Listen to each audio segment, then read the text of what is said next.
What's up, everyone? Welcome to this episode of Becoming the 1% Podcast. My awesome and epic guest today is Xavier Smith. Here is a certified relationship coach. We talk about what it's like to date in 2023, the trauma, the impact, the positivity, and just an overall 30,000-foot view of what you can expect if you were trying to find your significant other. Enjoy.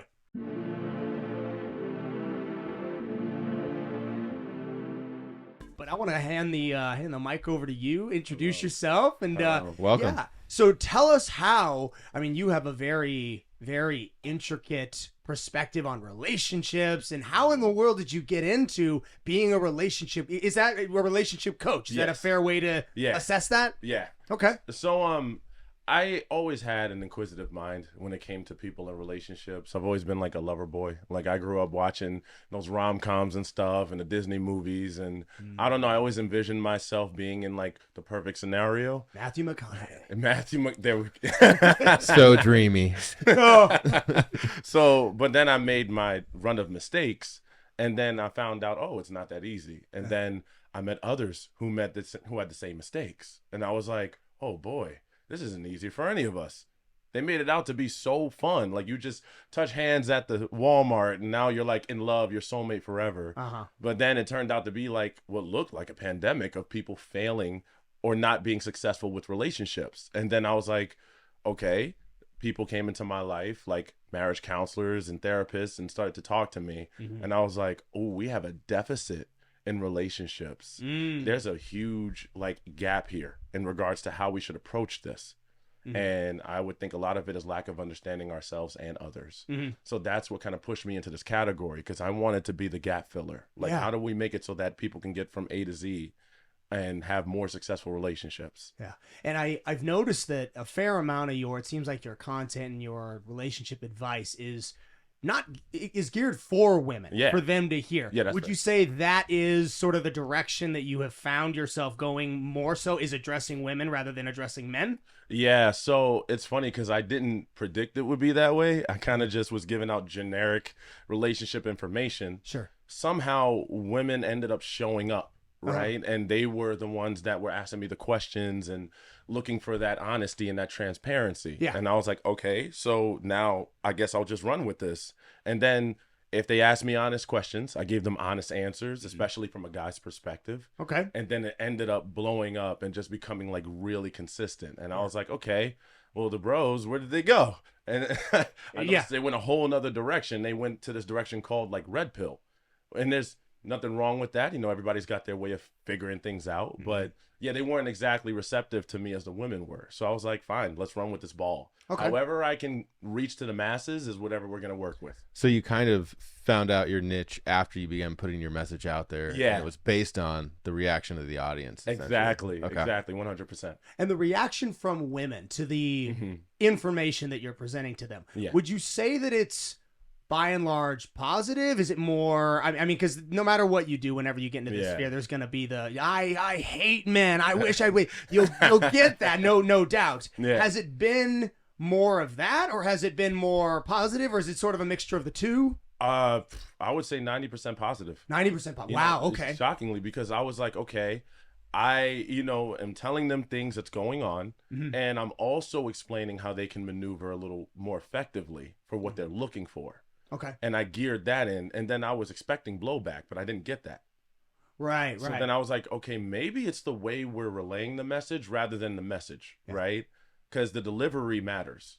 Right. Okay. And that's what kind of happened is as I was talking to them, I expected way more, but no, it ended up being the complete opposite. There's a lot of positive women, positive mindsets who are just looking to figure this thing out. Yeah. That's one thing I've realized in my relationship with my wife is the delivery really does matter. It's not what you're saying, it's how you're saying it a lot of times. And so, yeah. You are on point, sir. And it's the male-female brain dynamic. I mean, we just relate to topics in a different way. The perspective is oftentimes very different. So, and you being a male figure are in a unique position to actually present information to the female population from your perspective. And you don't have to be anything other than an adult male that has been through the dating world to be like, okay, well, here is what the guy is thinking. Here are you. I mean, okay, let's take a scenario if we can. Yeah, let's go. Let's take a 27-year-old female. Okay. She's been in the dating pool for, let's say, 4 years. Yes. She got out of a relationship and she got onto dating apps. Okay. She's having difficulty connecting now for 1 year.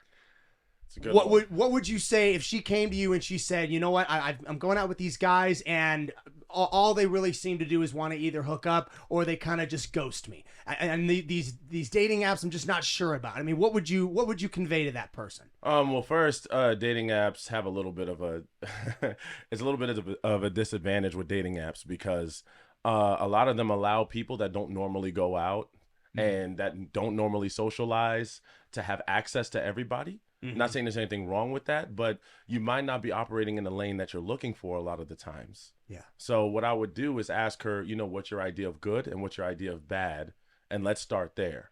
Because a lot of the times when I speak to women of all ages, they don't know what their idea of good or bad is entirely. Because they've been told from like childhood, okay, just worry about being a wife, just worry about having kids. Like that's usually the stigma that's fed.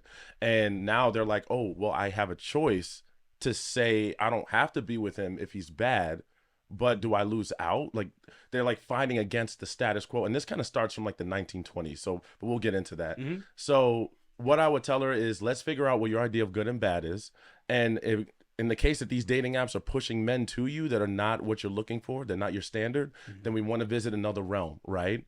We need to figure out what you want. If it matches someone who's more of an event, more involved in something, let's get you in that area, right? Let's not focus solely on dating apps. In fact, Tinder had some kind of statistic on it that said that narcissists are more likely to come through there because there's not really much of a description on who you are, what you want. A person can just basically go through all the weeds. In fact, Tinder just installed this like verified thing to say that you're actually who you are. Yeah. So they were getting scammed. So dating apps are a little risky. Yeah. Would you? I mean, because you've just now opened the topic of good and bad. Yes. Would you say dating apps are good or bad, or are they somewhat muddled in the middle? I would say in the middle. I would say they're an added tool rather than a primary resource for dating. Okay. Yeah. An added tool for like a backup. So like if you are out there and you're meeting people and you know you happen to get a notification and you guys chat a little bit, then but you can take more steps with a dating app and work it to your advantage. You could say, let's FaceTime first. Let's talk first. Yeah. We don't have to jump right into meeting up. Let's give this a little bit more, because in person you have that interaction on first account. So now you don't have that with a dating app. And some people are like, oh, well, let's just chat and just meet up. And then the person is nothing like what you thought. And it's like, what did you expect from a picture and a description? You have to talk a little bit. Yeah. Yep. So it's more like a utility. It's not actually like good or bad. You know, you can use the internet for good or bad, but it's a platform where you can meet people. Yeah. Exactly. It's how you use it. I think there is a distinction, though, because you mentioned dating apps and the internet. The internet's a bigger, broader space. Because would you not, this is obviously the year we're living in, this is a lot of how people meet, not just through dating apps, I mean social media. Yes. Because they're different in a strange but sometimes subtle way. I mean, who you are on your social media if you have, because everybody has a social media platform, not everybody has a Tinder or a dating app profile. That's true. Would you say it's a safer bet to have access to somebody and meet them through social media rather than a dating app specific to that topic? Ooh, that's a good question.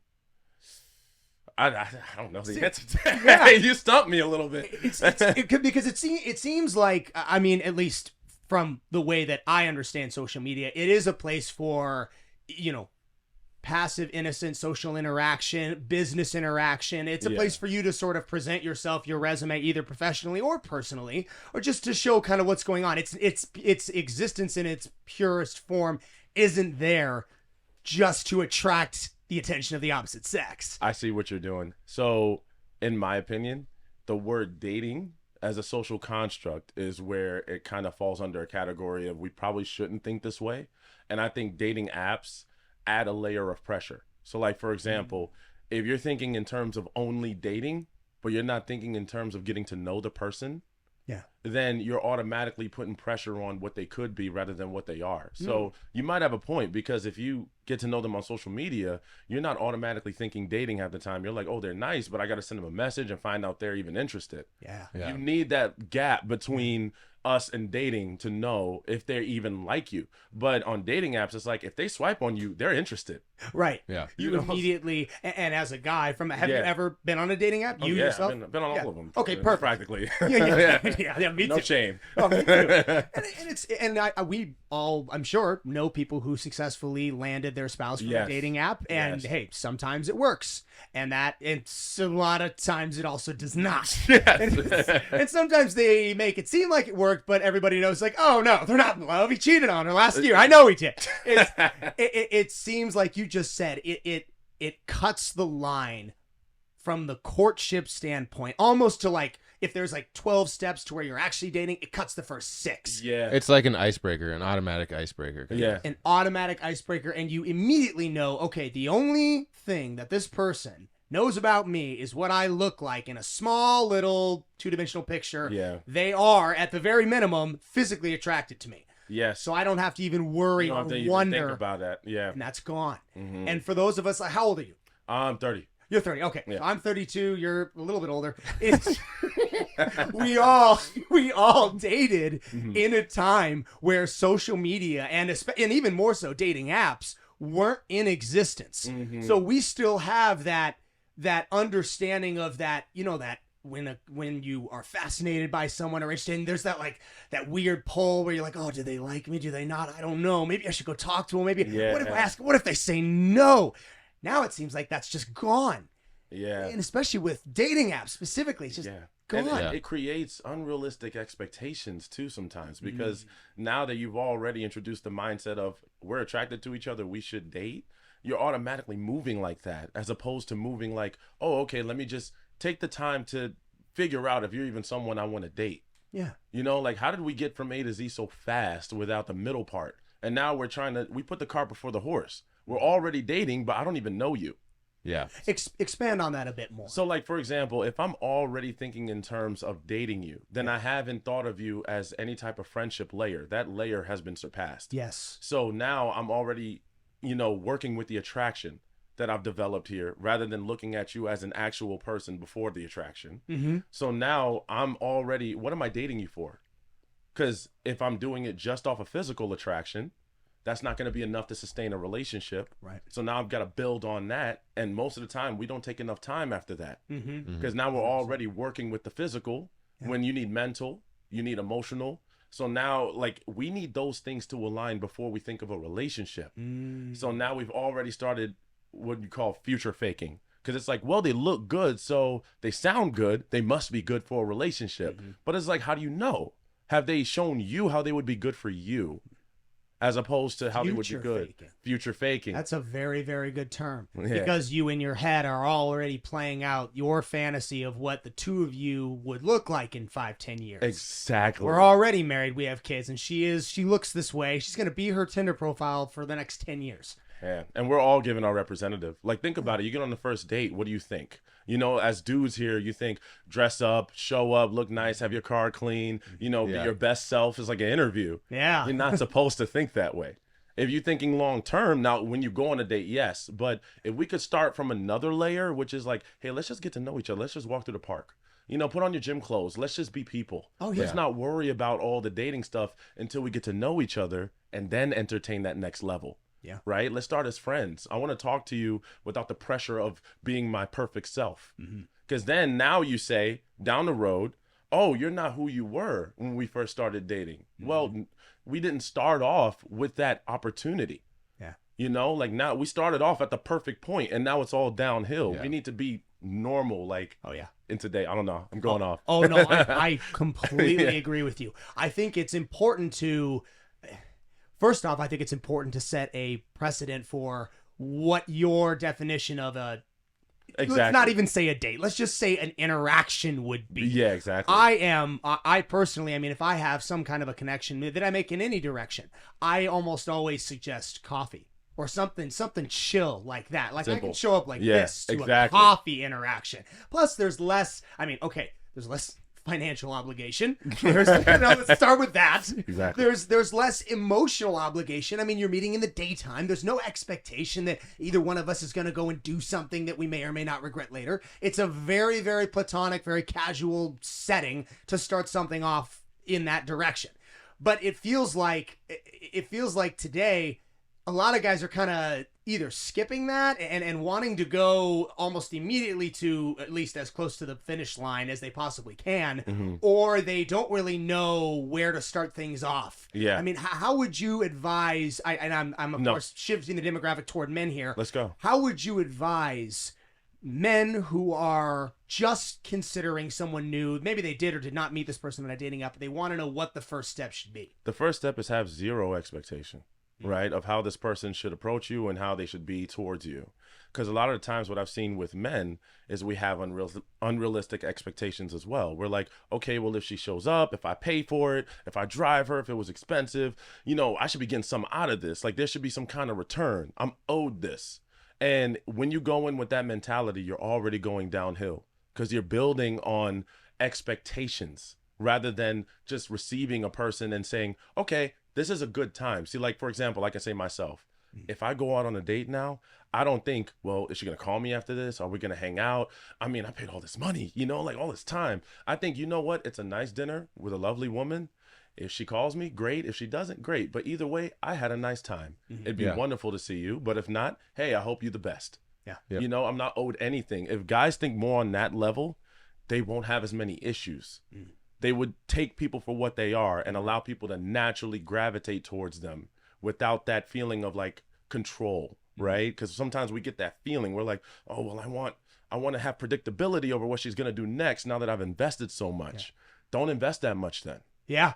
Coffee. Yeah, exactly. It's less time. It's less money. It's less emotional investment. You are going into a very, very casual setting for a casual meeting. Exactly. And that brings up a great point for the single person that's watching this that, you know, maybe they don't want anything to do with social media. Maybe they're older like me and they don't understand it, or it scares them away. What happens? Like, how do you advise them to meet, and what environment do you advise them to be in order to be able to open up the opportunity to meet someone that they might connect with on that level? So do you mean like off a dating app or just in general? Off it, like dating app removed. Where would you advise them to go, or what environment to put themselves in order to meet other people? Okay, so that's a good point. So if you're a guy that likes to approach, then I would say everywhere. You know, like you can go to, I mean, like there's Whole Foods, there's, you know, Walmart, but also there's events, right? So for me in particular, I'm always places where people kind of match my interests. So this will give you the opportunity to pursue what you like. If you're a fitness dude, go after fitness. You're going to meet fitness people there. If you're a relationship coach, you're going to meet those kinds of people. Entrepreneur, like follow your dreams and follow what you're meant to do. And you're going to meet people that naturally align with you. You want to be in an arena where people think like-minded instead of trying to force a connection with someone that doesn't think the way you do all the time.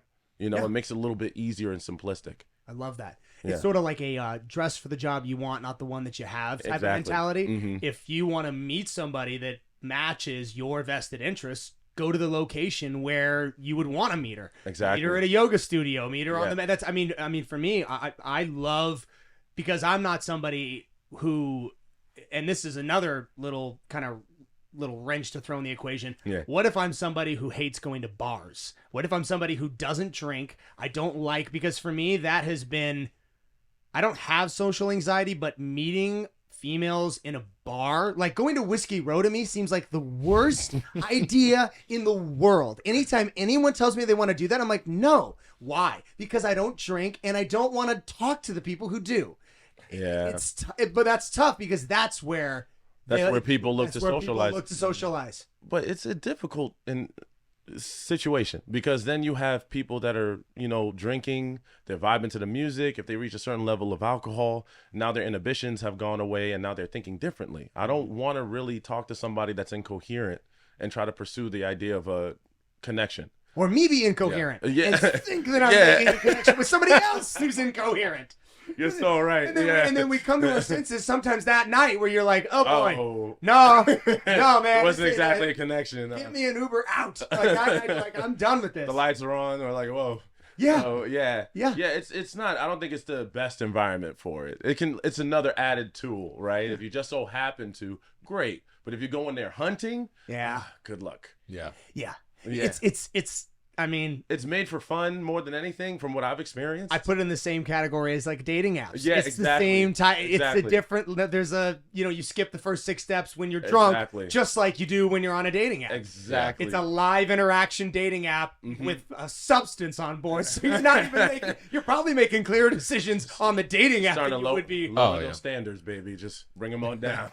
That it is so funny you mentioned lowering standards. In my head, I wanted to make sure that I addressed this. Yes. Because, I mean, for me, as somebody who, I mean, I've dated in just about every gene pool you can imagine, all the different, and the question often, it's more a question that sometimes you ask yourself more than other people asking you.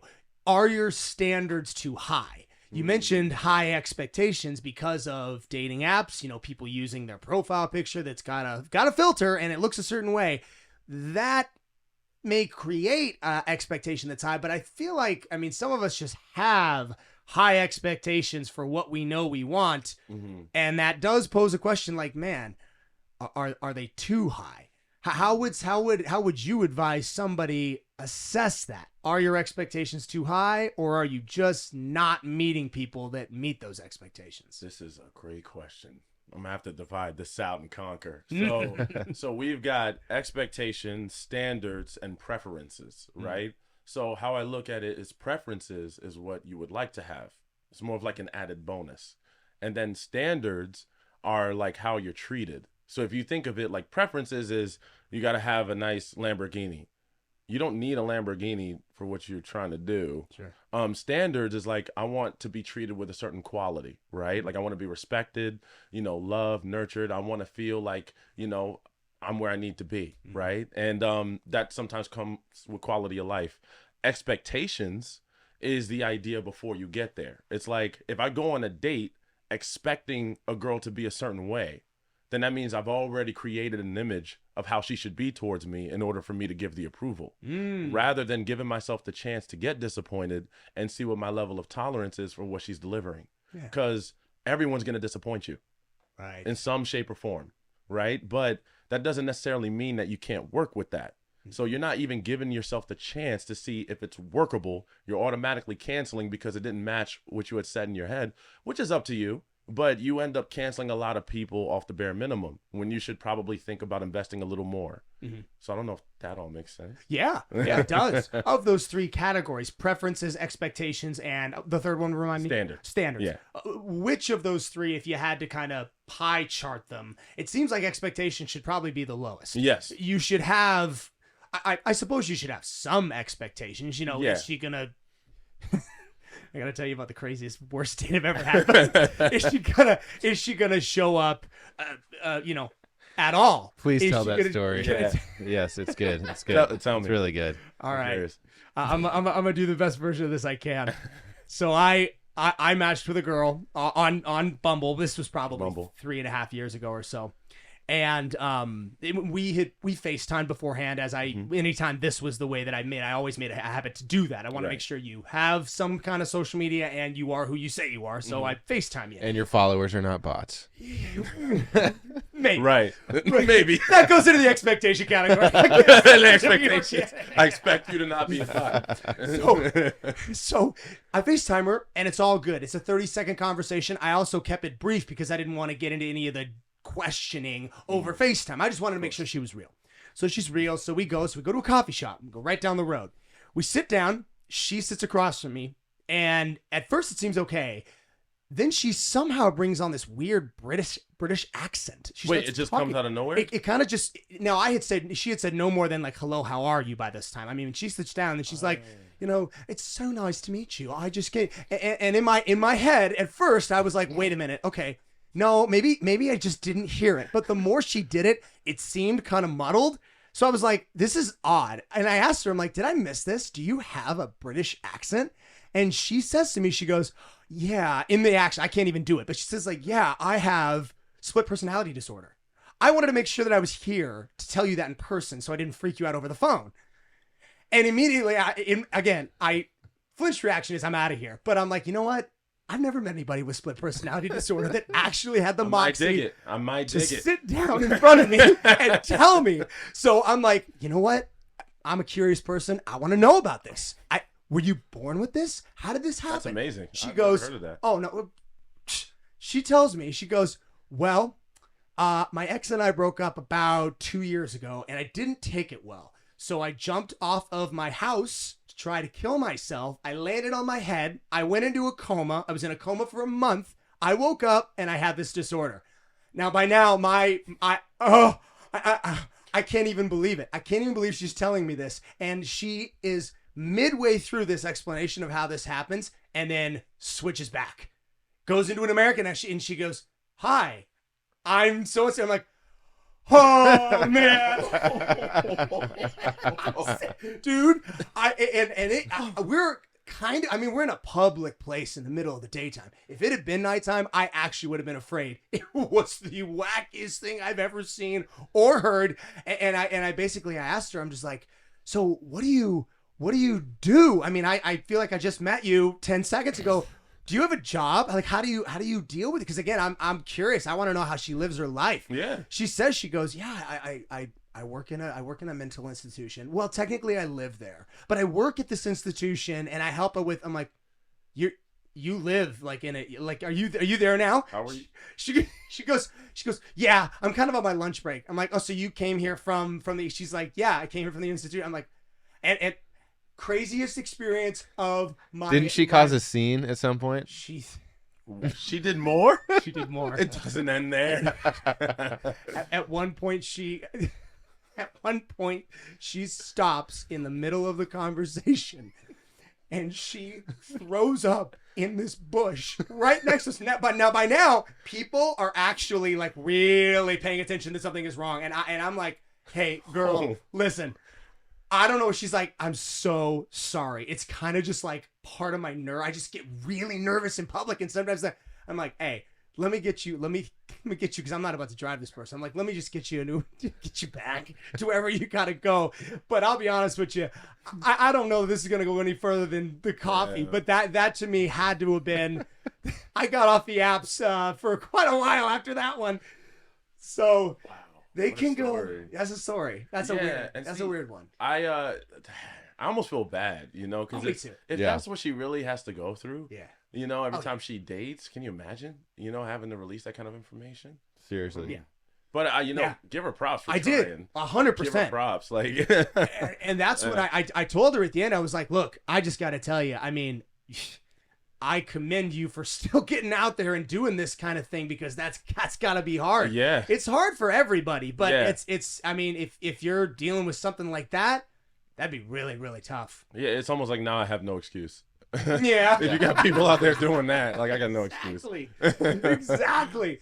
So, I mean, shifting gears here a little bit, what would you say, I mean, speaking of dating difficulty, aside from what I just said, what have you heard to be the most common or even the most, I'd say, egregious complaints from the female population that you address with regards to how men behave in the dating world? What kinds of difficulties do they describe on the connection level? Oh, man. There's two big ones. One is that a lot of them feel like men operate in a lustful way where they're more looking for the physical up front. And that tends to be like a turn off for most women in the beginning, from what I've heard. And the second one is that they seem to lie about who they actually are to get the woman to like them a lot quicker. Sure. And, there's another one, the love bombing. Apparently that's a thing. Have you guys heard about that? No, what is that? What's love bombing? I just started, I've known it for a while, but it's just, I don't see men date, so I don't know they're doing this, and they probably don't tell us. But they will meet a woman, and within like a couple weeks to a few weeks, they'll already start pronouncing their love to them. They'll be like, oh, I'm in love with you. I've never felt this way before. I can see you being my wife. I can see you running away. I thought that only happened on The Bachelor. Wait. Oh, my goodness. Yeah. This is the same thing. We had on the leader of a cults podcast called Cultish. Love bombing is what cult leaders will do to their new instituted followers to get them to stay in the group. That's where I'd heard that term before. I didn't pick up on that. Love bombing. Because, this is, yeah. And the reason why I've noticed that that sometimes works to their, like how they get it to work is Yeah. if the person doesn't have like a healed inner child, or like there's an abandonment wound or something like that, Right. it appeals to that because you're giving them an abundance of love. Fills up that front. void. Exactly. Yeah. It's the void fill. So because you didn't fill the void yourself, or you haven't taken time to do that, now you guys are both operating in a trauma bonded type of situation. Yeah. We don't actually like the person. You like the fact that they gave you an overflow, and they can't keep that up. That's not maintainable. No.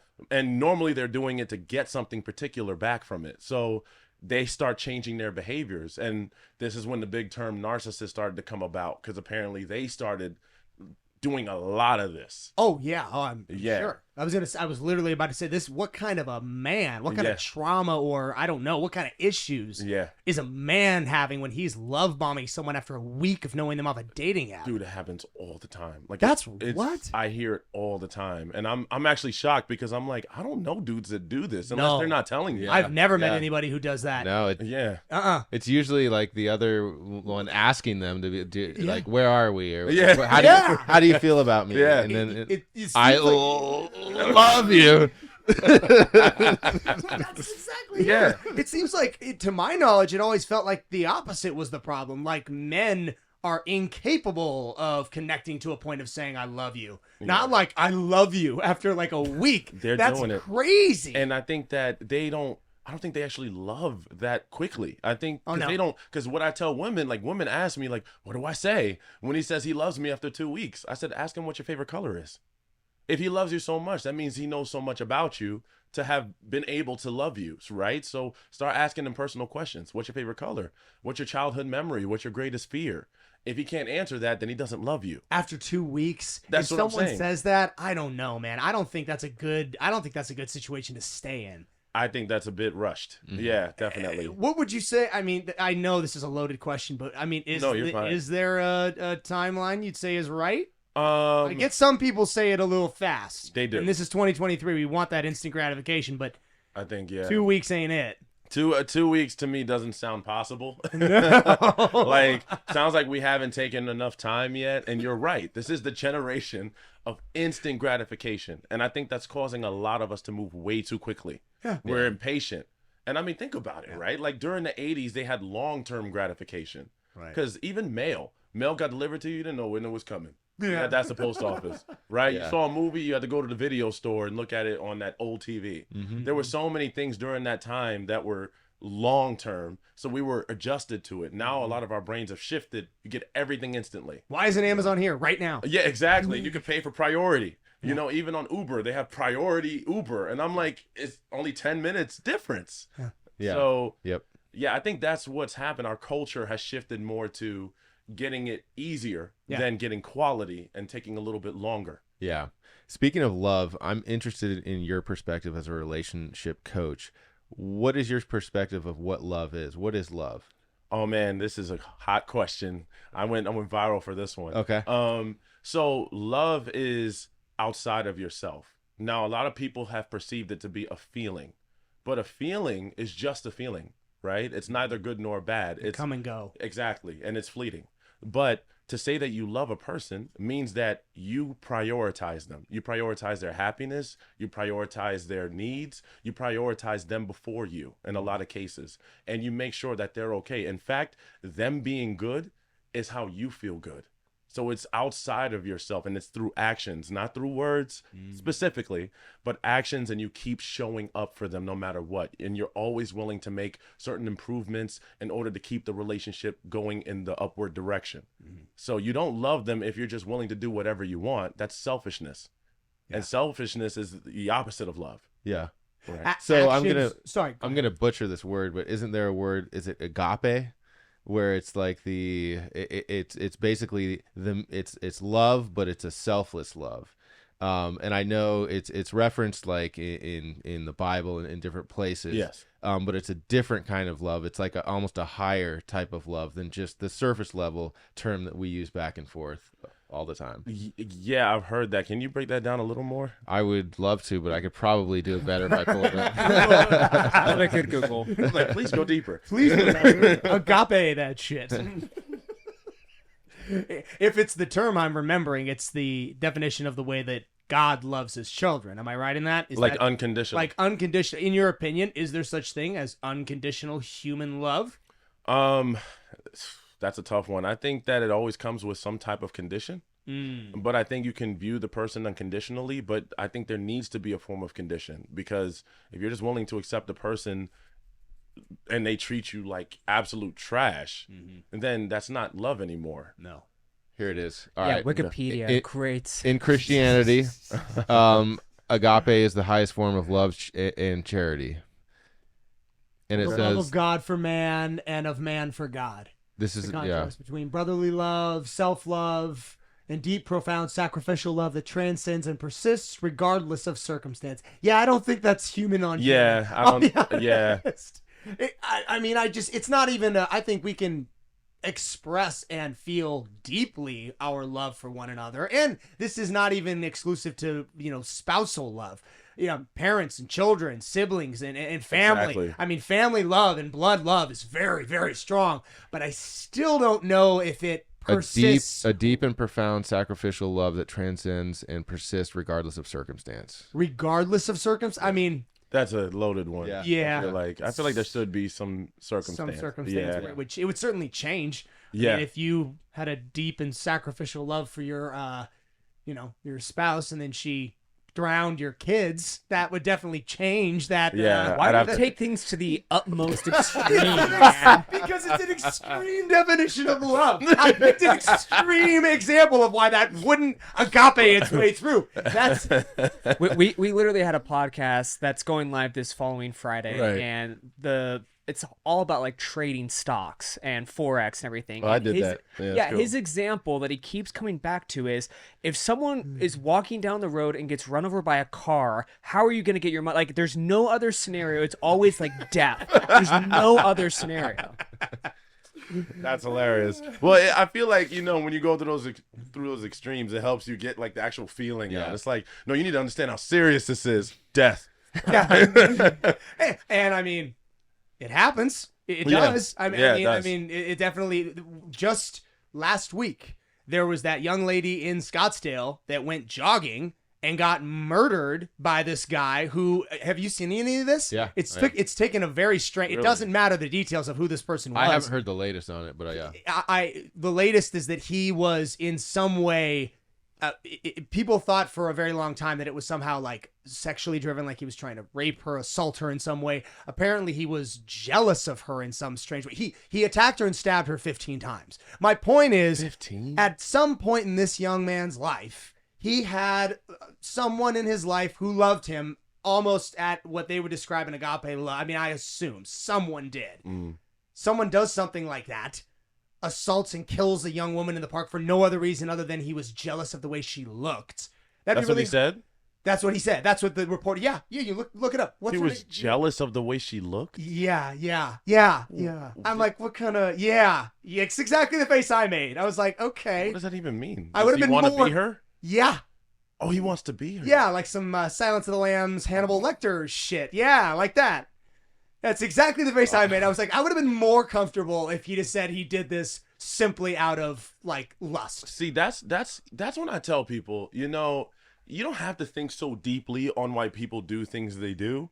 Because a lot of people try to do that. They're like, why did they do this to me? What's the deeper layer, conclusive evidence of why they came to be? And I'm like, don't worry about it. No, the fact is they did it Yeah. for whatever reason, and that's all you need to know. It's insanity. Yeah.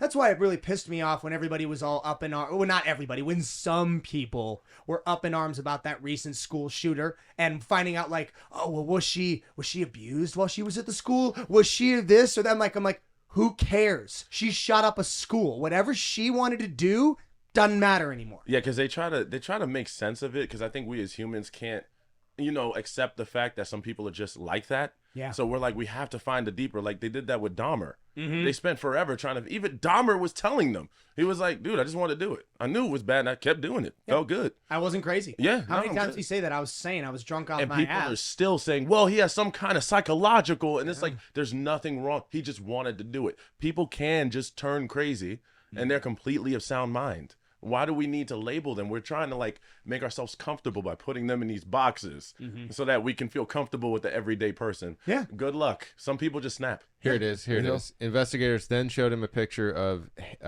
Heike, and he said he recognized her and wanted to look like her. Yeah. What? Yeah. Yeah. How bizarre. I read that this morning. He recognized her and wanted to. Now, can you see a picture of her? She is a gorgeous woman. Wow. A beautiful young girl. It was in broad daylight, wasn't it? Yeah, dude. In the heart of Scottsdale. Like in the middle of Scottsdale, right in like a neighborhood jogging path. And this is, we haven't, again, to segue not so violently here, Sure. but as you address the female population, and as I'm sure this type of thing has come up, I mean, it can get scary out there too. I mean, with the internet, with the way things are here today, women need to be very careful. Women need to be smarter about the way that they do these things. And again, I liked your point about, look, don't just go and meet with these people because these types of, look at that kid. Look at his picture again one more time. I would never guess he would he's do. He's not a bad looking guy. He looks like a basketball player. Like, I'm like, what? They look like they would match on a dating app. Like him and her look like they would match on a dating app. 100%. But he's out of his mind. And she'd never met him before. So my point is, it's not always, remember, there's the darkest possible side of humanity that is still out there. Yes. Dahmer's still alive. Yes. There are people like that out there. Yes. Have you had anyone, in your opinion, that has expressed anything like that to you? Oh, that they're crazy? That Like they're scared, that they've had bad interactions where they're scared, they're uncomfortable. Men have made all the time. All the time. Yeah, like some women are in those situations right now. Like they talk to me, they're in abusive situations, or they're in situations where the man who's the husband will try to like still, and I don't know if I say this, but tries to get interactive while she's sleeping and kind of like tries to force it. Like I thought that was something that happened back in the day, but apparently it's still happening now. Wow. You know, and spousal rape. Yeah, exactly. So Yeah. that still happens, and it's a lot of it still going on. That's why I tell women, because they even ask me, how long should I wait until I go to his house or he comes to my house? And I said, well, let me throw the question back at you, because I like to throw it at them to make them think, right? A little bit. Like, you're going to be in a closed house with doors closed, windows shut. You can't protect yourself. If he does something or if something happens, are you ready to give away that layer of vulnerability? Have you gotten to know him enough and seen him consistently enough to understand that you're safe now? Because if you just went on one coffee date and you're automatically at his house and you've never met this guy prior to, how do you know this is going to play out the way you think it will? Yeah. Yeah. You know, so that's what I say is like, take as much time as you need. I say take 2 months or so. There is no 3. exact amount. There's no, like, you just need gotta to be smart about it. Exactly. Are you? Yeah. And it's not as simple as, wait, when should I go to his house? Well, when are you comfortable being intimate with him? It's not as Exactly. simple as that, because you may feel like you're ready to be intimate. You may not know what that means to him. Exactly. People have odd. You don't know the sexual dynamic of somebody you don't know. Exactly. You have no idea what he's going to request of you in a closed situation. So it's not as simple as that. Right. And I preach to them. I say, you know, if he ends up walking away because you're taking a little too long for what he wants from you, that instant gratification or that instant reward, I call it a reward system. Like any amount of physical, that's a reward. Relationship level, that's a reward to what we're doing, right? If he wants it all now, and then you take a little longer and he doesn't like you, then you did good. Yeah. Because he's focused on that physical layer more so than the mental and emotional, which means he's not ready for a relationship. A relationship requires so many more things than that. You know, you're married. Marriage requires so much more than that. Yeah. So if he's not ready to learn you in a real way, then you need to let him go, because that's not what you're looking for. Yeah. How true is the saying that like women date their dad, or people that are like their dad, or vice versa? Or the polar opposite. Yeah. Or the polar opposite. Of their father, yeah. So wow. So from what I've seen, and this kind of like channels a bigger topic. This goes big. So it's not just the dad. So there's been a time difference. So like 1920s, women couldn't work. right? Women didn't have many rights, voting rights, Land ownership. land ownership. You know your stuff. So then we traveled into the 1940s. Feminism wave 2 came around. They started to get the chance to work, but they're in a workplace that's male dominated, so they have to establish some boundaries, right? Then we move forward. So as they were unlearning that silent generation, that boomer behavior, now they're still trying to go into this new world where it's like, okay, we have a full choice, but our foremothers hadn't gotten a chance to practice this, so we're not really in practice. So then the dads of this generation, I can't speak for all of them, but I'm hearing that a lot of them didn't have a chance to have the marriage that they wanted. I heard that a lot of them are not good. So then I think in a household where there's not a balance of parent structure, so it's not just on the dads per se, it's like in general. And then the divorce rate is over 700,000 a year. Yeah. So we've got a divorce every time someone's making vows. We've got 3 divorces in that time. Wow. We've got 14,000 a month. So you've got so many going on. So everyone is influenced by this type of culture. There's still a large amount of people that are married successfully, but they don't speak as loudly from what I've seen as the people who are not. Yeah. So that's what we're working with. It's a cultural, societal influence that is causing us to not be able to reach these layers of how we should be thinking. So yeah, I do think that not having the right parental structure is a component, but there is much more going on than that. Would you say this generation, the instant gratification 2023 generation, as it matures, and I think it already is, it's reaching the point where, we're all, everybody in this room is all of marriage age, and we were at the point when dating did have the dating app world, all of that cycled around it, instant gratification. Divorce seems like it's going to grow more. I mean, divorce seems like it's going to go from 700,000 a year up. Yeah. It seems like it will. It's like wflawyers.com is where I saw it. But yeah, they're going to, I think it'll definitely get worse before it gets better because so much of society has been influenced. And now we've got kids growing up thinking already, I don't want to get married. Like now we're off the marriage brigade altogether. But in a way, I guess it kind of makes sense because marriage in itself is a social construct if you look at it from a societal level. Right? In society and a people level, it's a construct. Love is a construct. Dating is a construct, all constructed way back in the day when there was a certain type of traditional lifestyle. Now we don't have that. Now people are more equal than they've ever been. Everybody's exercising their right to choose. And they have to now, that level of choice comes with a certain level of responsibility. Which we may or may not be equipped to handle. Well, I think a lot of us are not. I disqualify people from dating all the time. I say, you're not ready to date, and it's okay. And that's a very almost controversial thing to say, especially it seems like today, the popular narrative among any topic on anything is, do whatever makes you happy, do whatever you feel. Go with those feelings that we talked about earlier. Like, just do feelings. Like Disney lied to you, man. Your feelings are bullshit. Yes. Your feelings will change on an hourly rate. Yes. It's not the same all day, every day. But marriage and love is more about despite the feelings, right?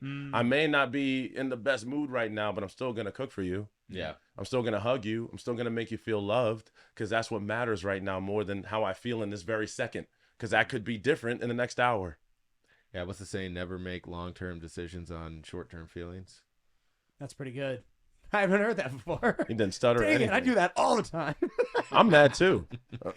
How you think I feel? Yeah, it's like, and I'm really guilty of that. I mean, sometimes you're like in the moment, and it just so happens to be a very impactful decision, and you're very upset, or you're very happy, and you're very infatuated, so you just kind of go for it, and It's like the pool.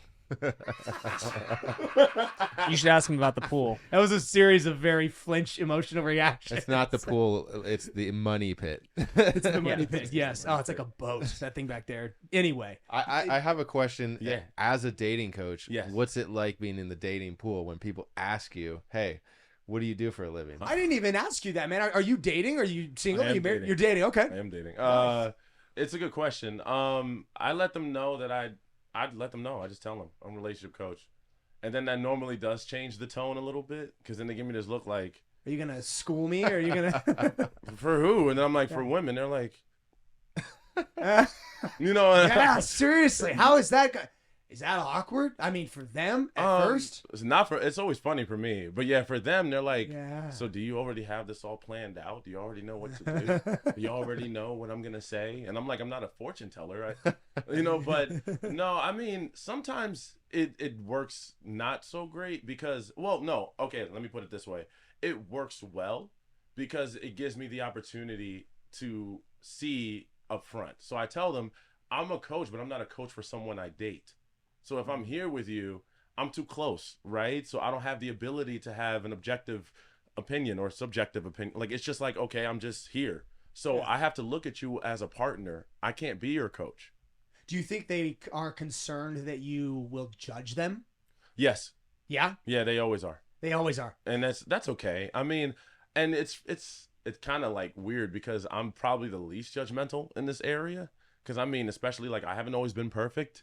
And I've heard so many stories, and I understand that we're all learning and growing. You know, perfection is unattainable. So I'm like, it's okay. Like, if anything with me, you get the least amount of judgment because my whole job is to not judge and help you walk this path. Mm-hmm. Yeah. Right? So Sure, yeah. I'm not going to judge you. If anything, if I see a deal breaker, then I'll be like, okay, well, that's something that doesn't work with me. Is that something we can put away? No? Okay, well, it's been nice. Yeah. Yeah. You know, it's a lot easier for me to walk away in that regard because I know myself. As opposed to someone who's like following my feelings, you know, like it's different. I love you. It's been 10 days. Yeah, that's a deal breaker. That's the craziest thing. My bipolar love thing was bombing. crazy, but the love bombing thing is nuts. That's crazy to me, man. You tell me it's less crazy for you to throw up in the bush. It's crazy for Dude, you to these tell me you dudes love out me. here are doing that, man, and it's crazy. Like when I heard that, I almost didn't believe it at first. I was like, "Are you projecting?" But then I heard more and more women say it, like it's becoming more widespread, and I was like, "What is this new tactic we've discovered here? I love you in 2 weeks. Does it work?" Wow. Sometimes. I'm yeah. sure it does. It's emotional manipulation is what it is. You got it. Yeah. We have a big, big problem with men. Yes. I mean, you've got a generation of men. Pick a topic, they're failing at it. It just seems like no one wants to work. No one wants to get anything that doesn't take less than 24 hours to achieve. Nobody has any, futuristic thought beyond just 1 month in front of their face. It seems like there's a real problem with, and I'm not even like picking on any generation, but I mean the guys around my age, the people around my age that I see and I hear and I talk to, some, it just seems like oftentimes, and myself included, I mean, there are some real issues growing up in 2023 or being grown up and being 30 and dating in 2023. And so I really do, I really do I love see what that. you're saying because, and I don't like to like just bash on dudes. I'm just stating the affairs that we've come to, right? Based off a generational uproar, right? So we're all, 30-ish around here. Mm-hmm. So 90s, late 80s, a lot of that was like Generation X, I think. Is that what we are? We're millennials. Yeah, millennials. We all are. So Generation X, then millennials. So then that mindset from the boomers came down from that kind of like male-dominated stuff. Mm-hmm. So then it's like, okay, machismo, right? Be tough. Don't have emotion. Keep going. Keep working. Pick up your feelings. Don't cry. Understandably so, right? We don't want to be crybabies. We want to lead. We want to be men, right? But here's the problem, is that as society has evolved to a structure where we're thinking more equally, then we can only look at ourselves a lot because people are not just becoming our wives because they just need us, right? They can say no and they can still have the life that they want to an extent. So the thing is that we don't go to therapy. Like we just say, okay, be a man and get over it.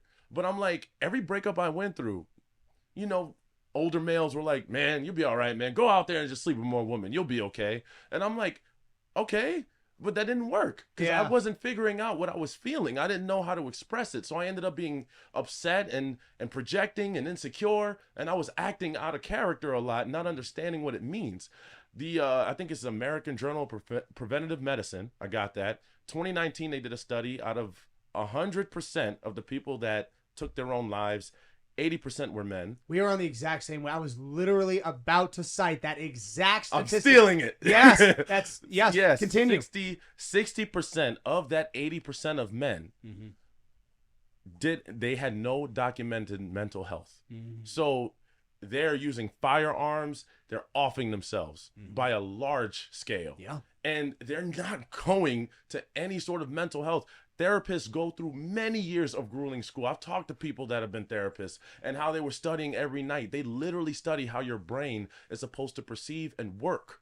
They can help you, but dudes are like, no. Like, I still know some dudes today that are like, man, you don't need that. And I'm like, okay, Shows weakness. It's not. That's the weakness. perception. No, not at all. It's learning how to effectively get your feelings across, effectively be transparent without the chaos. If anything, I think it's weak to be chaotic without being reasonable. Absolutely. Steve Weatherford had something he was talking about. You ever see his stuff? Steve Weatherford? No, Yeah, you should look him up. He's got a great platform. He does a lot of stuff with men, and he's where I heard that statistic the first time. Is this it right here? American Journal of Preventative Medicine. You got it. All right. Well, lifespan and analysis differences. Yeah, this is it. This is what Steve was quoting. He was talking about the fact, yes, suicide is prevalently a male problem, and oftentimes without any, pre-existing mental issue, at least none that was recorded. And it just it seems like a real disservice we're doing for the population of men. And we grew up with parents that said the same type of thing. I mean, hey, if you got any problems, just go to church. That's it. Like, and it's not to say that's not without validity. I mean, religion's an incredible thing, and I know it can help a lot of people. But, don't discount the fact that there are, as you put it, trained professional that took years and schooled and learned all about why you're thinking the way that you're thinking. So go to those people and get yourself some help, man. I mean, it's a personal trainer for your brain. You'll go to a trainer. Why wouldn't you go and see somebody that will help you? Dude, you are hitting this right now, because it's so true. And people tell me, oh, why would I go to therapy when I'm just fine? And I'm like, that's like saying you only go to the gym when you're out of shape.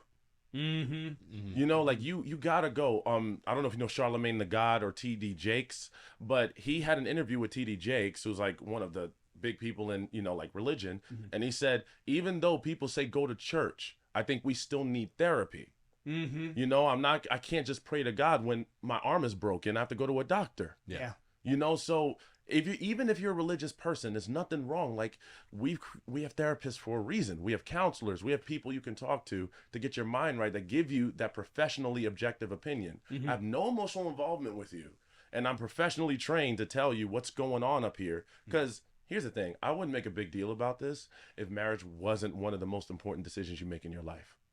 Amen. Right? It's one of the most important decisions you make in your life, and you're taking this lightly. I think there need to be classes. There needs to be a qualification system or a front door policy to just jumping in. Expand on that. I mean, because you said, the divorce rate is astronomically high. It's insane.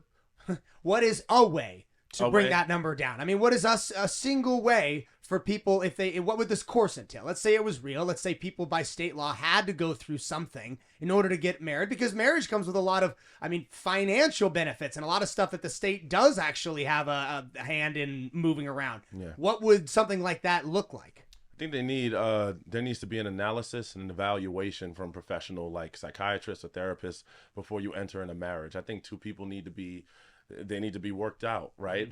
What do you come with? What have you learned? How does your mind work? How does your mind perceive this? Give them a series of situations. Look at their finances. Look at their depth. I don't know. I never ever say that depth. Because you marry someone who has a lower credit score than you. You marry them, your credit score goes down. Are you okay to accept that? Yeah. Are you okay to, what financial burden do you want to take, or do you want to split? They need to have these real conversations. Should there be a pause time where you have to wait this long before you get married? Because a lot of people jump right into it. Go to Vegas, get married, no more shotgun weddings. That's gone. Let's put it on pause for 6 months, come back and tell me how you guys are doing, especially if you're living in the same environment, or you're, it's not long distance anymore. You guys are in the same city, or you're in the same environment. What happens then?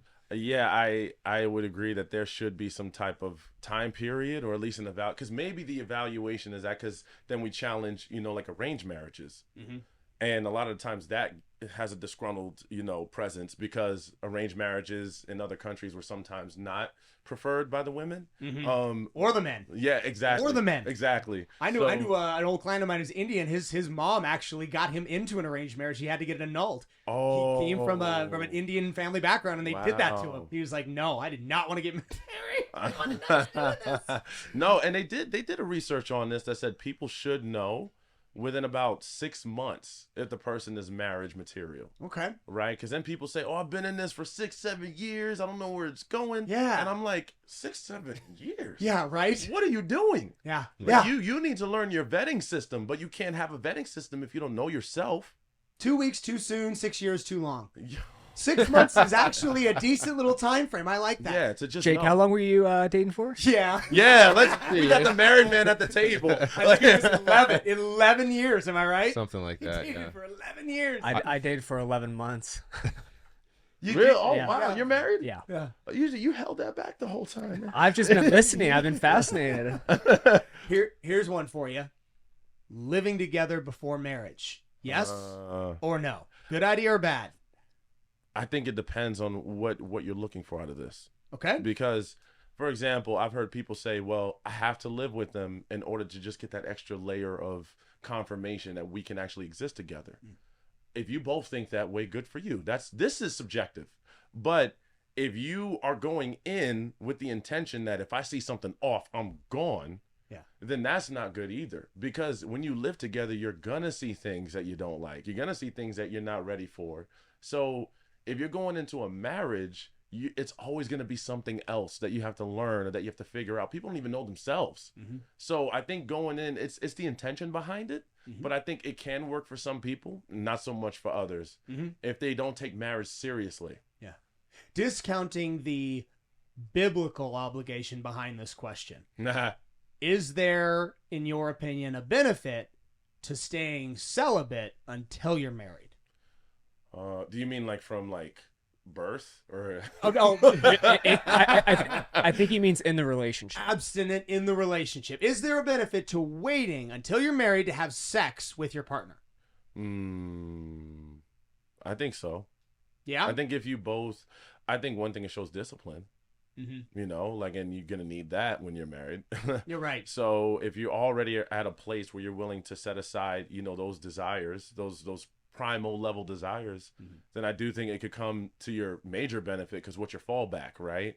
Because a lot of people I've seen people use that as like a scapegoat. We get into an argument, things are heated, we don't talk it through, but then we sleep together. We're good now. You know, you want to play ball? But it's like now you have to actually talk through things. You're more focused on that aspect before anything. Right. So even if, and this is when people tell me, well, what if it's bad? Like, what if I get matched up? If you want to look at the mechanics just to look over and make sure it looks all right, I understand. You know, like, because you got to at least see it, you know. But here's the thing, like, at the end of the day, you want to focus on more than just that. And here's what I say. What area of growth do you want, right? Do you want mental and emotional to be the area of growth? So you put physical first. We slept together in 2 weeks. We don't know each other. Now we're spending forever for that mental and emotional, but our fallback is physical. Or do you want mental and emotional first and then grow in the area of physical? Because then there is a deficit in women that have had orgasms by men, statistically. So a lot of women don't experience orgasms from men.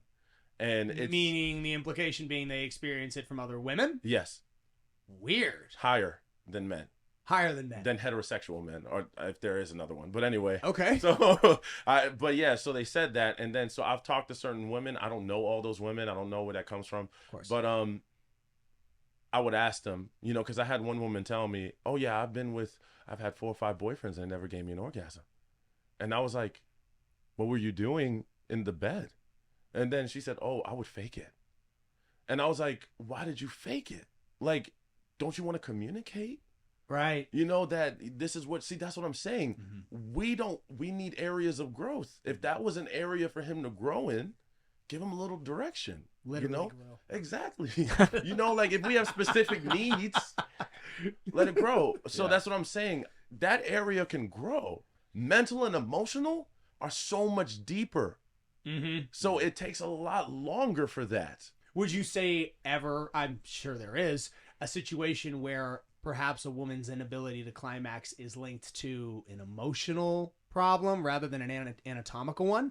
I've seen that too. I mean, that has got it, because I've seen that especially for women, it's so much more of an emotional activity, Yeah. I think, than it is for guys. I mean, I again, I've only ever done it as a guy, but I've heard that it's a lot more emotional as a female than as a guy. Like, a guy, we'll have sex with you even if we don't like you, but everybody knows that. Yeah. No, and that's the thing is like, yeah, women, because of that, and I think this is a biology thing in some cases, but women have a higher standard for sex than men do in most cases, from what I see. Yeah. So yeah, they require a little bit more of a mental connection. And you know? Jordan Peterson, I'm sure. Well, yeah, See yeah, his stuff. yeah. He had a really good point once. He said women take a lot more risk and a lot more risk on than men do Yes. in a sexual encounter. Yes. Several reasons. I mean, A, you are engaging in an activity with someone who is much stronger and could, of course, overpower you and make you uncomfortable, or Right. worse. Exactly. You are running the potential for, I mean, a higher contraction of some kind of an STI or STD, and you are running the risk of actual pregnancy, which impacts you a lot more than it'll ever impact him. Right. Exactly. So it's a Perfect. bigger investment. Yeah, exactly. Which is another incentive to be more careful, right? In most cases. So, and dudes are like, we're not thinking about that. So we're just like, whatever.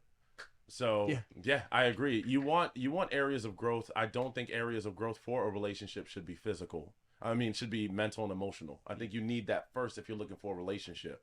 So that's why when people say, well, Xavier, I just want to have fun. I don't want to think about all of that. And I said, okay, then have a fling. Why do you have to go for a full-blown relationship? Because then you're going to complain this person doesn't communicate when you didn't put that as the priority. Yeah. So I'm saying do whatever you want. Just make sure you have certain priorities set up if you're going to go for the social structure, which is relationship. And have an understanding of the consequence that comes with that decision. I mean, Yes. as somebody who has gone and switched back and forth from mindsets from, I want something committed, I want something long-term, to, no, I just want to wanna have fling. fun. I just want to have fun. Yeah. I mean, both of those, especially the latter, comes with Consequences. a lot of, I think, unspoken consequences. Consequences that I feel like as society today in 2023, all you ever hear about is, oh, how shitty that guy's marriage is, and how terrible. Why would he ever get married? What a terrible decision he made. His money's gone. And at the same time, no one talks about the consequences of, promiscuous sex with, one night people. stands, Yeah. multiple people. No one talks about that. That's, hey man, live your life. Be what you want to be. That's and that is a terrible binary going on between those conversations. Yeah, it's like they throw shade at the marriage a lot. yeah. I'm hearing. Oh, like, oh, one person forever. Oh, look at so and so got divorced, ripped their whole life apart. Yeah. Then you're like, oh, don't marry nobody, just keep smashing. And it's like, okay, just have this emptiness void being filled all the time. And that doesn't screw with my mental at all. And see, like, then they're like, okay, well, there's a double standard, and this is questionable. I've heard this mostly from men be against me on this, and I understand. But women get the double standard more than the men do, right? In what way? Slipping around. Because it said, like, oh, women shouldn't be doing it as much as men. Oh, different. Yeah. And I understand that, but we both suffer consequences one way or another. Yeah. Right? Like, either way, I forgot when STDs were gender preference. Like, we both get those. Yeah. We both feel a certain way. It may not be displayed the same way, but we both feel something. So it's like, let's acknowledge the fact that this comes with consequences sometimes. It's not going to always be clean and done, right? We got to be careful. There has been an interesting, I just brushed up on this. I don't remember where I saw it, so don't quote me on it. An interesting analysis of the impact on society since the invention of birth control, and specifically on women. Of course, their anatomical bodies, their sexual preferences in men, all of that has been shown to change, but also the rate of promiscuous sex, because especially when it first was introduced, I believe in the 80s or early 80s, maybe late 70s. When was birth control created? It was first created in the early 1900s by a woman, and then she got arrested for it because it was like 1919 or 19. Well, what about I'm talking about mainstream, mainstream birth control. When was that introduced? Whenever that was, essentially lifted the veil. I believe it was the 60s, if I remember correctly. Jay Googling stresses me out. Oh man, they got all of these medical things. All I saw was STDs. Don't hit images. Don't enhance. Blow it up. It opened the floodgates for what was essentially intended to be a part of, the sexual revolution. Like all of a sudden now it is a free for all. Women are no longer bound to the social construction that is the result of sex. Like if you get pregnant, hey, that's it. Right. I mean, that's kind of the deal you sign when you had sex for a very long time. Birth control seems to have changed that.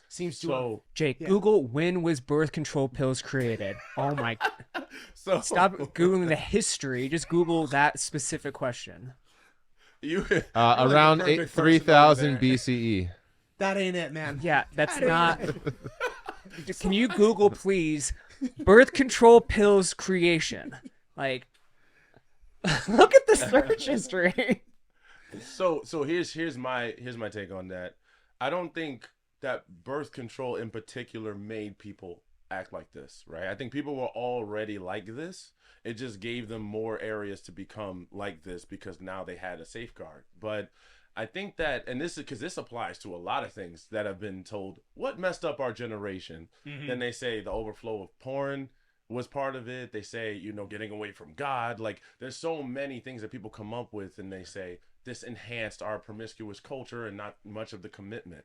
But in my opinion, people were always like this, right? We had more rules against it. So we're a little bit more afraid, but now we're acting on our, human wants, and we're more aligning with that than what we need to do if we want commitment and a sound relationship. So I think that it's not so much the birth control that makes people do this. It's so much the fact that they choose the birth control and they choose to be like this. 1960. That's exactly what I was thinking. Yeah, that's the date. June 23rd, 1960. The FDA approved the sale of oral contraceptive. Okay. Yeah. I fully agree. Yeah. But at the same time, I mean, I agree with the statement that birth control, easily access to, elective. Oh, it gives you a full opportunity. Gives you and porn. Yeah. I mean, anybody, I think you'd have to be a brain dead person to not realize the over-sexualization of society as it's here today. And the rampant access to pornography has really magnified that to a degree that maybe we weren't quite prepared for and didn't really realize was going to happen. Have you brushed into this topic at all with all the time, men or women? Both? All the time. I had a whole, not a debate, but I had a discussion with a woman on live last week that said her husband was a victim to porn and he overindulged, which had a problem on her marriage. It had a problem on their sex lives, and it caused a lower quality in that regard. And she kept asking him over and over to stop doing it, and he wouldn't. So then she was saying porn is what ruined it. And I told her, no, he didn't have any restraint.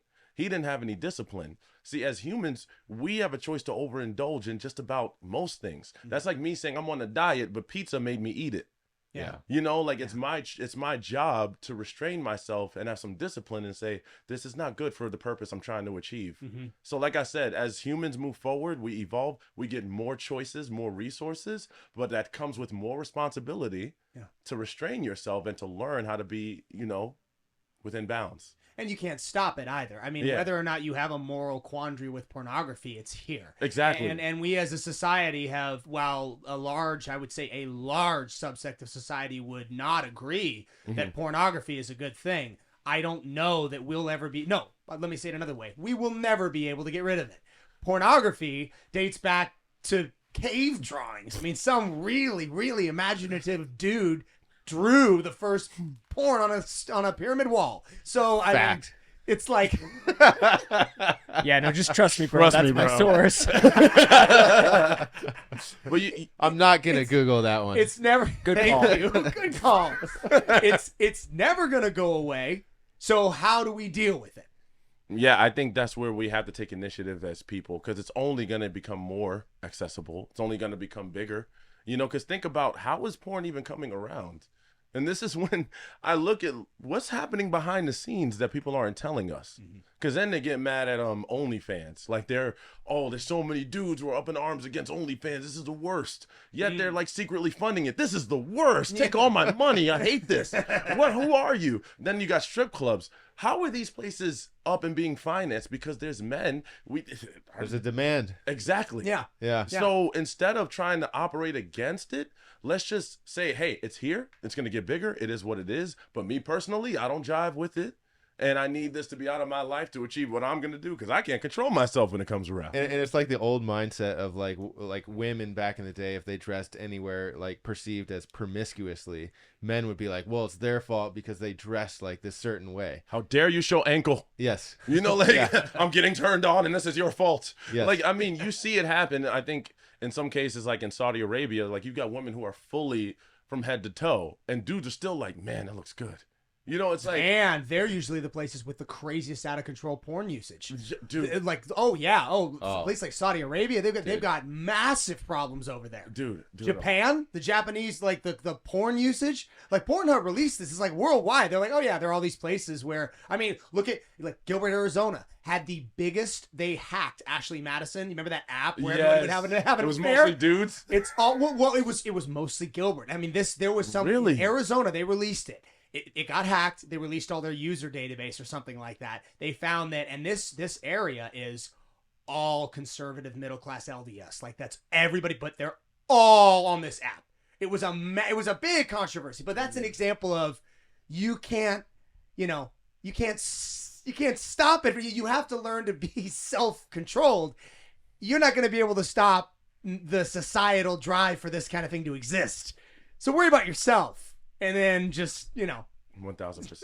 And this is a macro view on a micro problem as well, that we as people look to control things that can't be controlled rather than just worry about ourselves and what we can maintain in our present. I can't stop certain things from happening. I can't stop the future. It's not my job to worry about the future. But why don't I just look at what's happening now and say, how can I maintenance this? But people think into the future and what's going to happen. It's like, we'll never get that control. We're so worried So- about. Go ahead, bud. Oh no, I just had a question for you because you're the author of 5 Toxic Dating Styles. Yes, Can sir. you kind of break that down, summarize what those 5 traits are? Okay, so when I thought about it, I thought of the 5 love languages. So I don't know if you guys heard of that. Yeah. Basically identifing how you love, prioritize. Gift giving, quality touch. time. Of course, that's Yeah. what you. That's what you thought of. The very first thing I get to a date, I'm like, hey, where's my gift? That's my love language. Deal breaker. Expectation. Number 1. I love you though. Toxic. It works. No, I'm playing. So where was I? Yeah. So what I did was throughout all the sessions, I've had probably over 100 or so, well over 100, hundreds of sessions by now. I found a commonality in 5 very high level personality traits that we carry as people that we need to work through in order to get to that I'm ready for a relationship type of deal. Like, because there's a lot of things that we do and we don't necessarily fully understand why we're doing it. Where does it come from? What does it mean? How do we identify it? So that's why I wrote that book. Because once it starts at the top layer, it sprouts down into deeper layers. And then you're like, oh, I identify, I do that. So like, for example, there's one called the control freak, right? There's a whole chapter of the control freak. And these are people who have controlled outcome. So what they try to do is, because they feel anxiety about what's going to happen, they try to act quickly on what could happen. And they try to predict it in their mind. So like, for example, if a person takes 2 hours to text me back, I'm automatically assuming that you don't like me that much. So I'm going to cancel you before you cancel me. I'm like, oh, well, you know what? This is going to work out. Whew. That way I don't have to wait for the person to mess up. But when you do that, that goes with expectations. When you do that, when you try to predict what good looks like with this person's dynamic without actually experiencing it, you don't know what this person's good or bad is going to provide you. So you don't give yourself a chance to view that level of tolerance. Instead, you're just not even trying. You're just butting out. But then that type of person ends up, in most cases, with a love bomber because they're showing you everything up front. Up front, it's like, I love you, I want you, I want to be with you. The control freak is like, yeah, you're giving me everything I need right now. Yeah. So that's kind of where I went with this whole thing. Got it. Cool. Cool. Very cool. And so, I mean, would you say this particular book is in any way geared toward a specific gender, or is it just open? So this one is more open, right? Okay. Yeah, because this was kind of when I was earlier in the game. Like, even my TikTok following wasn't that huge when I first wrote it. But yeah, I think it's great for everybody. I think my next book is probably going to be geared more towards women for obvious reasons. But yeah, this is good for everybody. So this demographic shift happened over. How long have you been doing this? I mean, total. Oh man, officially probably about 3 years. Okay. 3 or 4 years. Before that, it was just more of like the training process and the shadowing. So yeah, 3 or 4 years. What was the training for this type of a job? How do you get it into this? So coaching is a weird one because it's more like an entrepreneurial, how you perceive it kind of thing. But I did have a licensed marriage counselor next to me who had walked me through so many things. His name is Corinthian, which is funny because I was like, oh no, biblical name. But yeah, he helped me for years. Like he taught me with other people. I sat in on sessions. I worked with them. I had notes. And then I talked to a few therapists. And then I just reached out and said, what do you think of this? What do you think of this? Mostly women therapists. Because now that I had the male perspective, I'm like, I want to know about the women. I want to know how you think of this. I don't want to just think from a male perspective. I want to really understand the woman's psychology on how she thinks and how this came to be. Yeah. And addressing it as a man. Yes. It's a very, very unique niche. And I think it's very, very applicable because you have the tools and the qualifications to make these types of, pivotal decisions on situations, but you also have the perception of being a male. I mean, you're a man, and you're addressing women, and telling them like, okay, well, he's doing this. Let me tell you what I think he's gonna want, or let me tell you why he isn't going to do what you think he's going to do. Exactly. So that's good all the time. And will that sort of be the flow of the next book you do? Yes. Okay. Yeah, it'll be more about women empowerment and just kind of like guiding them based off of more stuff that I've heard over time and channeling those energies to work to their benefit and get the quality relationship that they're looking for without having to settle. Okay. How exactly does your coaching work right now? I mean, if somebody wanted to do it, if someone wanted to get in touch with you, how does that work? Okay, so good question, because it's been kind of like one-offs where they'll sign up for like an hour or so, and then we'll figure out if we need more sessions. It's real simple, and then we break down what happened, and most of the time I look at their past, right? I'm like, okay, in the past relationships, let's see what happened. What was the pattern? There's always a pattern. Like, and that's where it's like oddly simple because they have one particular pattern that they carry. We as people don't have that many different patterns. And then I work from there and then I bring it to light. And often I never tell them what to do unless it's like dire, right? I never say you should leave or you should stay. I say, this is where you're going. In order to accept this current relationship, your standard is going to have to be down here because that's what he's offering. If you want your standard to go up here, you're going to have to change yourself or you're going to have to walk and change anyway. I noticed you didn't say change him. No. Do you think people can change other people? Rarely. Very rarely? I think the person has to change themselves. They have to want to change themselves. If they have that drive to be an improvement person or they really love the person, they're like, oh, I got to fix a few things to like raise that standard, Like if they really want it, they can, but I rarely see that. Do you ever get backlash or threats from spouses? Not yet. No, I get a lot of dudes that hate me. Really? Oh yeah, because these are these are dudes that don't go to therapy. These are dudes that are like the abusers or the ones that are manipulators, and I'm relinquishing their control over the situation by being honest. They don't like that. No, they're like, you're taking away what I thought I had. I had this control, this genie type of magic, and you're breaking the spell. He doesn't love you. It's been 2 weeks. Yeah, like, bro, what are you doing? Like, they're always like, you're messing up the game, and I'm like, no. See, if you think about it, when you think of like, I don't know, like a niece or a daughter or a sister who's out there trying to date, what do you do as a dude? You're always trying to let her know this dude isn't what you think he is, right? So I'm doing the same thing that dudes are trying to do for their spouses or their siblings or their friends. Like you're trying to be that advisory masculine energy. Yeah. I'm just giving the certain delivery that women appeal to, right? They're like, I want to hear it delivered this way. I don't want to be told, oh, you shouldn't go out there with that short skirt. Like they want to be told, you can do what you want. But just know if you entertain this kind of guy, this is what it comes with. And here's how you're going to be. Here's how you'll be perceived. Exactly. And whether or not you like this is the way that the guy at Whiskey Row is going to look at you. Whiskey Row. If you go out there and you can change the perception in that interaction by how you act, but just based on how you appear. Yeah. I'm a man. I can tell you what I think when I see you. Exactly. And that's. And then that brings the other challenge that women argue, and they're not wrong, where they say, well, why does a man look at me like that regardless, right? Like if a man sleeps with a woman on the first night and he doesn't call you after that, they're like, oh, did he judge me? And I'm like, that's a good point. Like, you shouldn't be judged for this. If he's not judged for it, why should you be? Mm-hmm. Right? We should be able to do this and still say, I can find value in you if we move forward. Because I think that's the way society has been formed, though, to see people at a double standard type of way. We've got to take those things out. But the only way we can do that is if we get to know each other as friends. Because as soon as you start on that dating level, all the expectations of the label start to come with it. Yeah.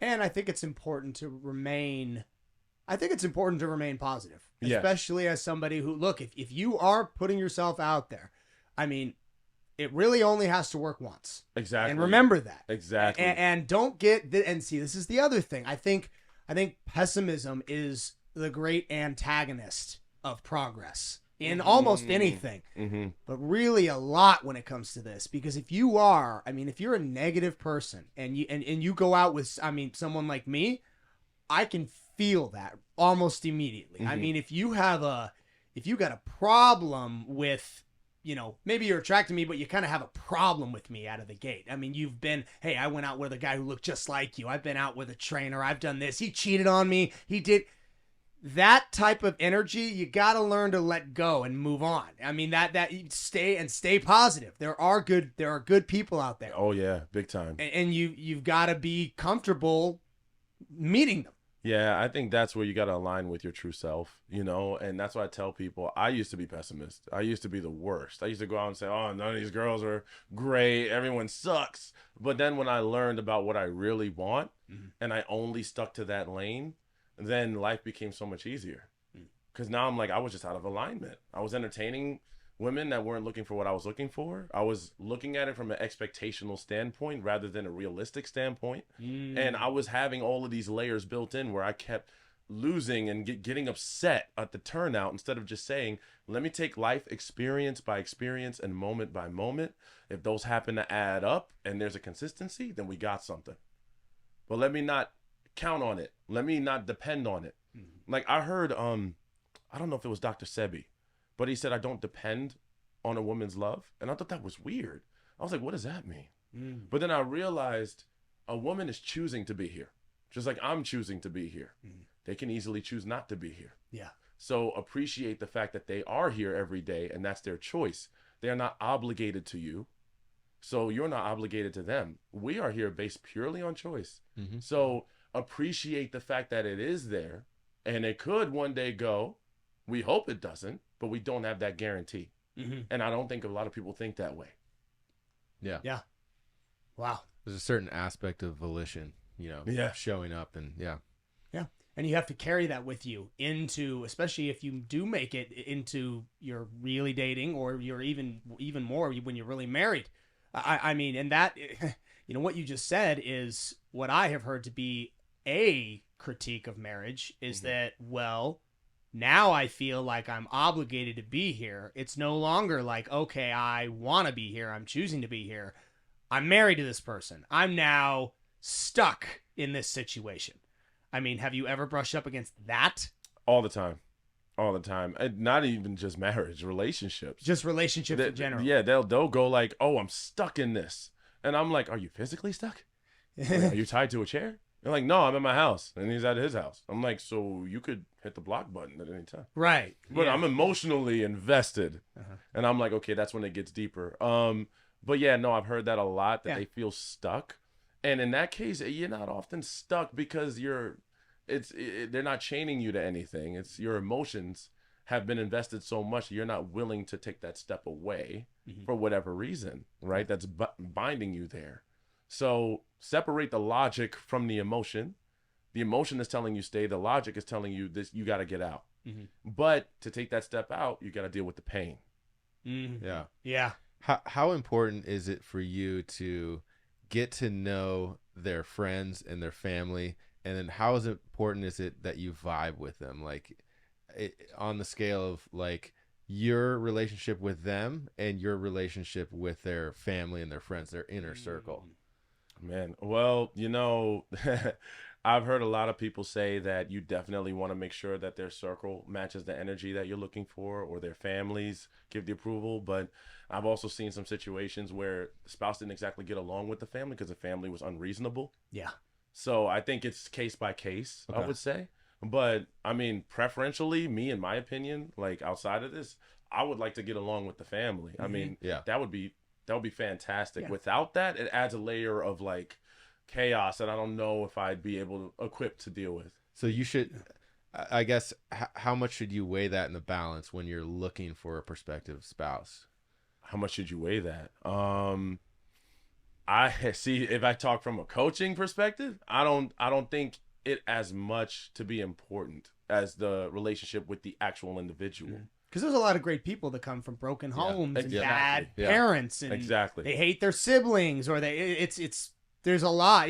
It's just, I think, acknowledging that is never gonna be they're never gonna be your best buddies. Yeah, exactly. And how they handle it too, because if they're allowing that to seep into their everyday life and it's affecting your relationship, I always look at the present and current situation more than anything, because they look at, like, do you look at their past? Do you look at what they've done? I look at what's happening right now. Is any of that affecting the way that we move? Because then if it does, then I'll have to raise the question, hey, are we willing to let go of this? Are we going to distance ourselves from your family? I'm willing to go there.